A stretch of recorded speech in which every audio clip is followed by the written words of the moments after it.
हम मासूमाना सवाल जब इनसे करते हैं कि बताएं कि जब मौला अली कूफा शिफ्ट हो गए, दारुल खिलाफा उन्होंने कूफा शिफ्ट कर दिया, और मौला अली वो हैं कि जो 3 खुलफा के साथ नायब की हैसियत से रहे और चौथे नंबर पे खुद खलीफा बने। कोई हदीस को छुपी रह गई थी तो उन तक तो पहुंच गई। तो जो 5 साल कूफे में मौला अली रहे, तो वो जो 5 साल 12 रबीउल अव्वल का दिन आता था, उसमें जो मौला अली जलसा करवाते थे कूफे की बड़ी जामिया मस्जिद के अंदर, उसमें मेहमान खुसूसी कौन होता था? ये आगे से कहेंगे हैं एक करता है सवाल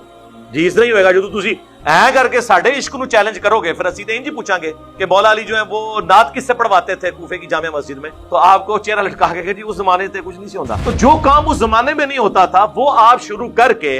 और उसकी बुनियाद में बाकी तमाम मकादमे फिक्र को गुस्ताख डिक्लेयर करें, और जब जुडिशरी में बात पेश हो यानी हमारी अदालत, तो कहें कि नहीं जी हम तो इससे मुस्तहब समझते हैं, अगर कोई नहीं करता हम उससे कोई गुस्ताख नहीं कहते। तो सर फिर आप ये शेर जगह जगह लिख के क्यों लगाते हैं? निसार तेरी चहल पहल पर हजारों ईदे ए रबीउल अव्वल, सवाए इबलीस के जहां में सभी तो खुशियां मना रहे हैं।